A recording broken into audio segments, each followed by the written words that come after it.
Olá, meu nome é José Paulo de Barros, transmitindo diretamente do seu canal Paulo Coroa de Maceió, daqui de Maceió, Alagoas, naturalmente. Lembrando que hoje é sábado, 26 de junho de 2021. São exatamente o mesmo horário em que seus relógios marcarem neste exato momento. Saúdo a todos com a paz do Senhor. Eu quero ler aqui no livro dos Salmos, Salmo 90, que fala sobre a fraqueza do homem e a providência de Deus. É uma oração de Moisés.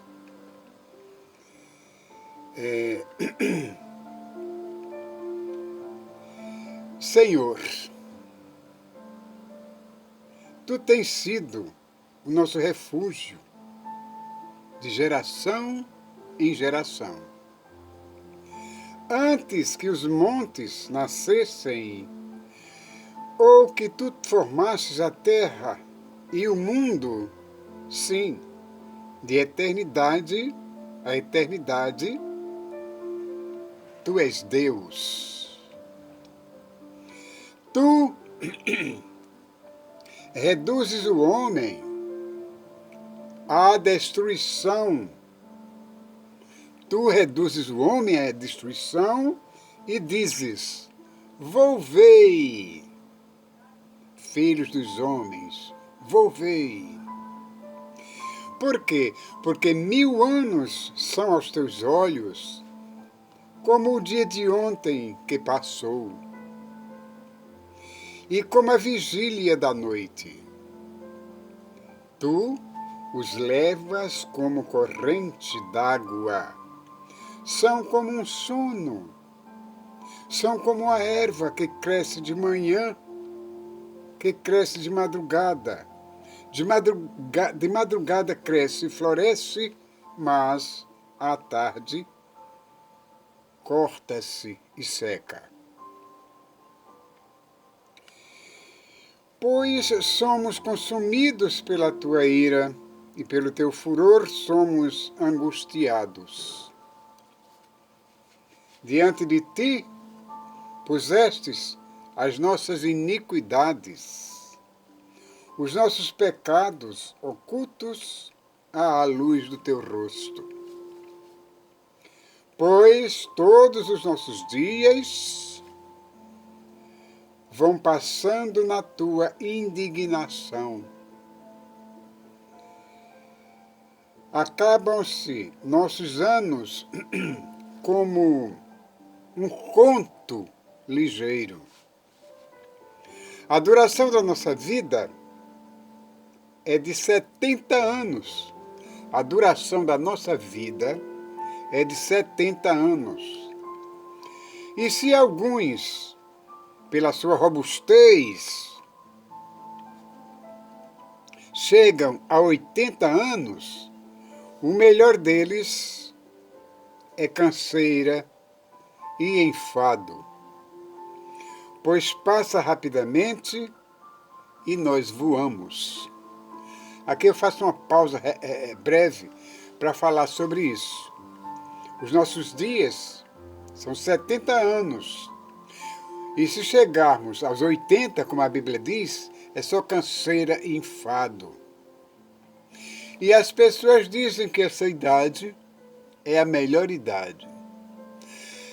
Eu não acredito. Alguém pode discordar de mim, mas eu continuo dizendo que, na minha opinião, 80 anos é demais para uma pessoa viver.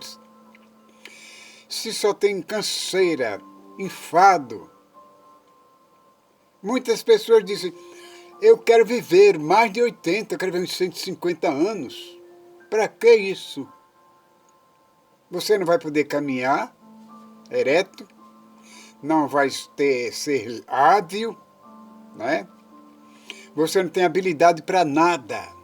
Nessa idade, é como a Bíblia diz, é só canseira e enfado. Você não pode correr, você não pode se alimentar bem, não pode fazer exercícios físicos, porque é tudo bem limitado. Se você exceder, você aí, dá um infarto, uma síncope e morre. E as pessoas dizem, eu quero morrer depois de 100 anos. Para quê? De repente, né, é levada pelas mãos de outras pessoas, né? Se cai no leito de enfermidade, não tem condição de se alimentar com suas próprias mãos, não pode levantar-se do leito para ir no banheiro, fazer suas necessidades fisiológicas, não pode fazer sua higienização pessoal, corporal. Tudo depende de outra pessoa. Isso é viver feliz? Isso é a melhor idade? Pessoal, a melhor idade aqui para mim é depois dos 15 anos, 15, 20, 30, 40. Essa é a faixa etária melhor para o homem e para a mulher.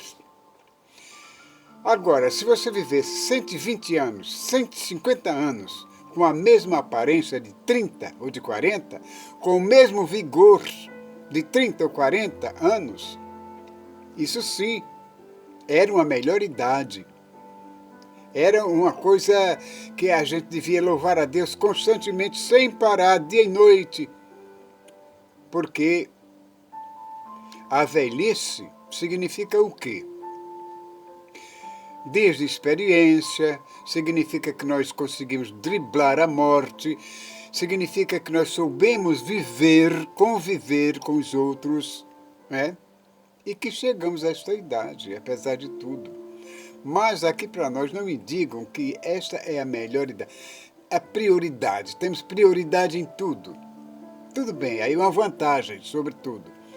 Mas a melhor idade, aqui para nós, é 18 anos.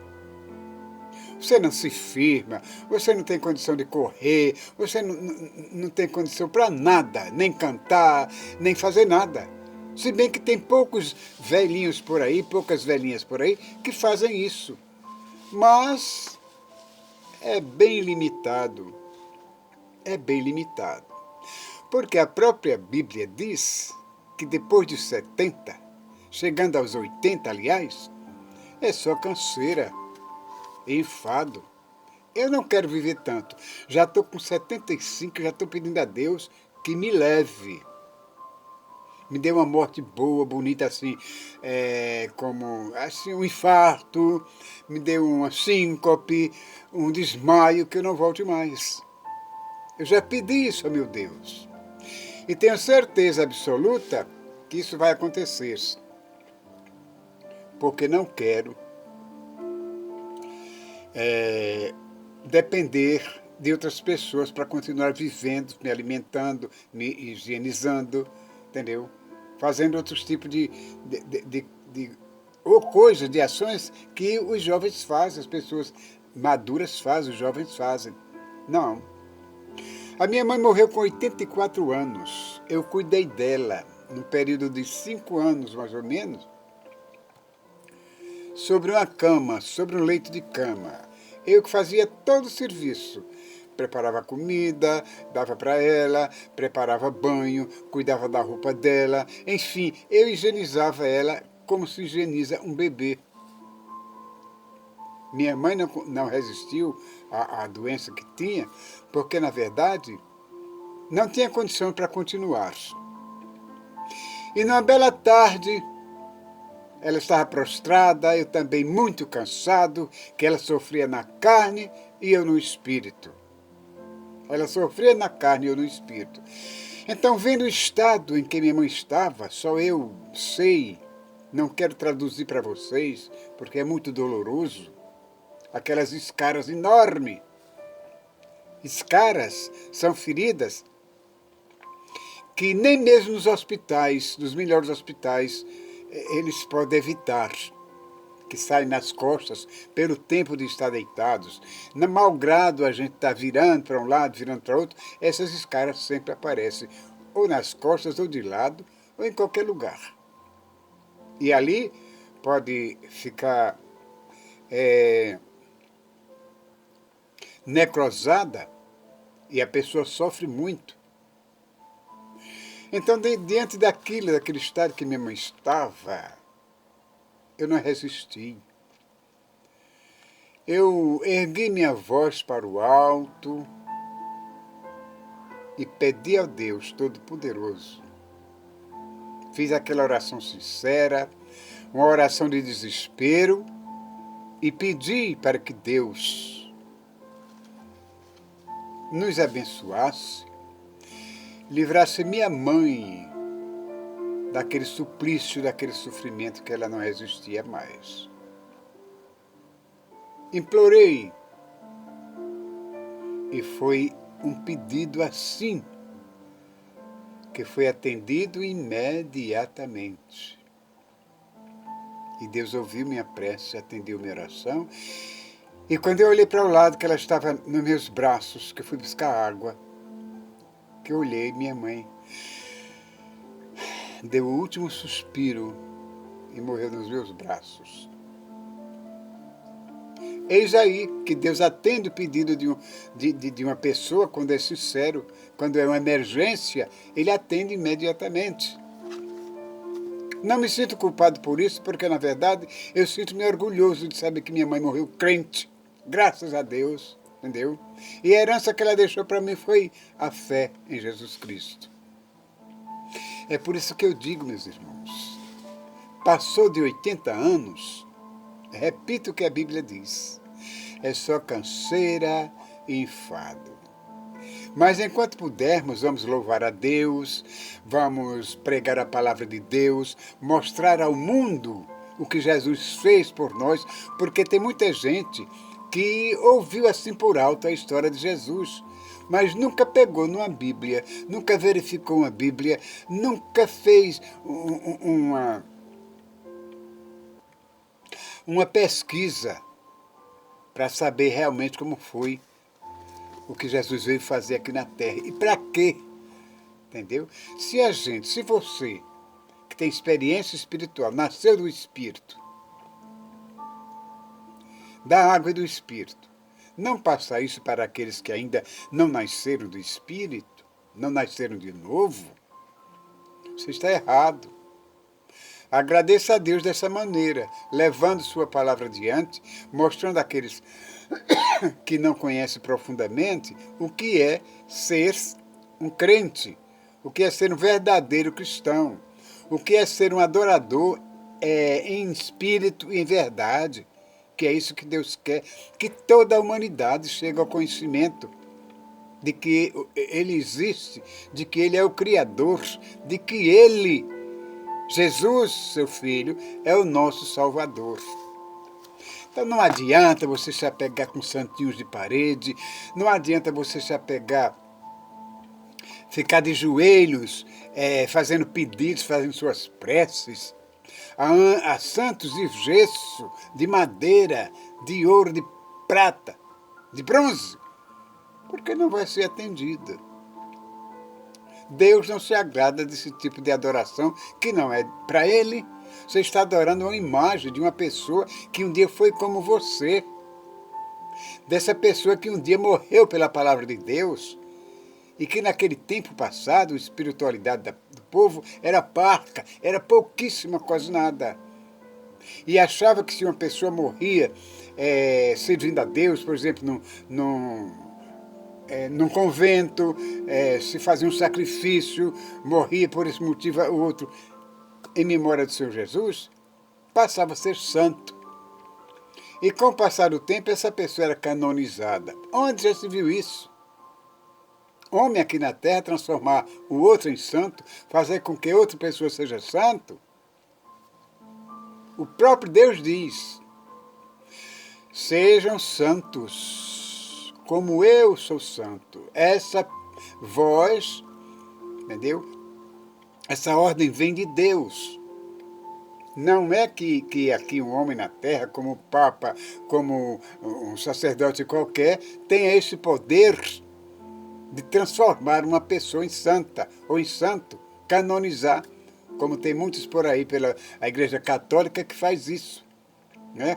O Papa, por exemplo, ele é o autor de todas essas coisas que coloca na cabeça dos católicos esse mistério, essa coisa errada, esse paganismo, porque Deus não se agrada disso. Procure a Bíblia, leia a Bíblia e veja se eu não tenho razão, porque está escrito nela aqui. Deus quer uma adoração exclusiva, única. E você, se ajoelhando nos pés de uma imagem qualquer, fazendo seus pedidos, andando com um terço na mão, um terço, pelas ruas, né? Manuseando, dedilhando aquelas continhas do terço e batendo com os lábios, e olhando para um lado, olhando para outro, saudando um, saudando o outro, que poder tem aquela sua oração? Nenhum poder ela tem. Aqui é um sacrifício inútil. Agora, faça o sacrifício de você aceitar Jesus como seu Salvador, que você será beneficiado com o poder de Deus. Você transformar-se-á no verdadeiro Filho de Deus, ou Filha de Deus. Esse é o nascer de novo. Não é como Zaqueu, aquele homem que foi procurar Jesus, e Jesus disse que era preciso nascer de novo para entrar no reino de Deus. E ele disse, é preciso entrar de novo no ventre da mãe para nascer outra vez? Ele disse, não, quem não nascer da água e do Espírito não pode entrar no reino de Deus. Então, você nascendo, aceitando Jesus como seu Salvador, significa isso. Tem sua liberdade, é como se você nascesse da água e do Espírito, para um dia ir morar aonde? Na mansão celestial, na cidade maravilhosa, sem ser Rio de Janeiro, mas na cidade santa, a Nova Jerusalém de Deus. Lá tem muitas moradas. O próprio Jesus disse, antes de subir para os céus, ele disse para todos os seus discípulos que ia para o Pai. Ia fazer o que lá em cima? Ia preparar lugar para todos eles e, consequentemente, para todos nós que o aceitássemos como seu Salvador. Mas para isso é preciso o arrependimento com a conversão ao verdadeiro cristianismo. Porque não adianta você dizer, eu sou cristão, eu sou cristã, mas viver adorando imagens de escultura, esses ídolos que não têm vida. Então, caia em si e procure ver na Bíblia o que é que está escrito sobre isso que eu acabei de falar. No livro de Êxodo, no capítulo 20, o primeiro versículo diz: Então falou Deus todas estas palavras, dizendo: Eu sou o Senhor teu Deus, que te tirei da terra do Egito, da casa da escravidão. Tu não terás outros deuses diante de mim. Não terás outros deuses diante de mim. Não farás para ti imagem de escultura, nem coisa alguma semelhante, nem alguma semelhança do que há em cima nos céus, nem embaixo na terra, nem nas águas debaixo da terra. Não te encurvarás a elas, nem as servirás, porque eu, o Senhor teu Deus, sou Deus zeloso, que visita a maldade dos pais nos filhos até a terceira e quarta geração daqueles que me aborrecem. Mas faço misericórdia em milhares aos que me amam e guardam os meus mandamentos. Você está entendendo? Está ouvindo? Sou eu não, é a própria Bíblia que diz. É a própria Bíblia, o próprio Deus Todo-Poderoso que condena a imagem de escultura. Não farás para ti imagens de escultura, nem te encurvarás diante delas, porque Ele é o Deus Todo-Poderoso. Se você quer adorar o Deus Todo-Poderoso, seja lá quem você for, você tem que se abster, tem que se livrar dessas imagens e passar a adorar o próprio Criador em espírito e em verdade. Caso contrário, vocês não verão a face de Deus. Ninguém verá a face de Deus se morrer com este pecado. No livro de Reis, capítulo 17, no versículo 12, diz que este povo serviram a ídolos, dos quais o Senhor dissera: não fareis estas coisas. E o Senhor protestou a Israel e a Judá pelo ministério de todos os profetas e de todos os videntes, dizendo: convertei-vos de vossos maus caminhos e guardai os meus mandamentos e os meus estatutos, conforme toda a lei que ordenei a vossos pais e que eu vos enviei pelo ministério de meus servos, os profetas. Aí está. Deus continua preocupado, não só naqueles tempos, mas nos tempos de hoje, onde a idolatria avança de modo desproporcional, de modo diferente, mas o sentido é o mesmo. Mudaram os tipos de ídolo, as formas de ídolo foram mudadas. Mas o sentido, o pecado, a abominação é a mesma dessas pessoas que adoram hoje esses ídolos de parede, ídolos de oratório, ídolos que fazem procissão. Olha, é o seguinte, olhem a Bíblia e verifiquem o que está escrito nela sobre ídolos. Você que diz que é cristã, e que tem anseios de entrar em Jerusalém, na Nova Jerusalém, no reino dos céus, observe isso, para que quando Jesus vier, você possa subir com aqueles que vão ser escolhidos, arrebatados para o reino de Deus. Isto, pessoal, não é uma ficção, é uma realidade. Deus está prestes a surgir nos céus a qualquer momento. Jesus com seus anjos para arrebatar a sua igreja. E são muitas as pessoas que vão ficar.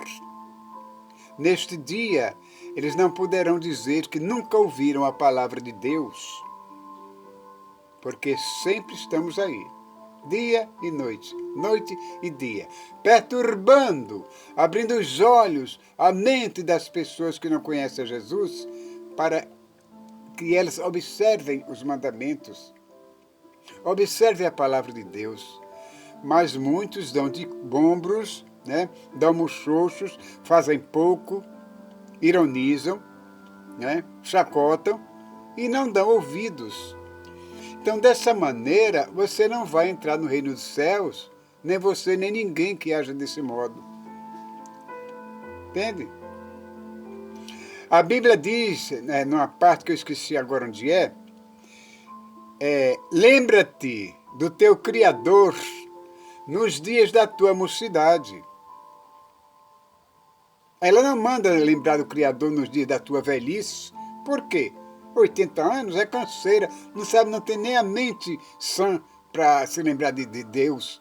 Então comece na sua juventude, na sua mocidade, como a Bíblia diz, Lembra-te do teu Criador nos dias da tua mocidade, antes que venham os maus dias, dos quais diga, não tenho nele contentamento. Antes que os moedores caiam, e os teus olhos se anuviem, e os teus ouvidos não ouçam muito bem os ruídos que vêm lá de fora. Todos os dias, o dia todo, tem pessoas aí falando sobre o reino de Deus. Como Jesus fez até o momento em que foi crucificado, que ressuscitou, subiu aos céus e deixou essa responsabilidade com seus discípulos, e eles foram passando de geração em geração até os dias de hoje.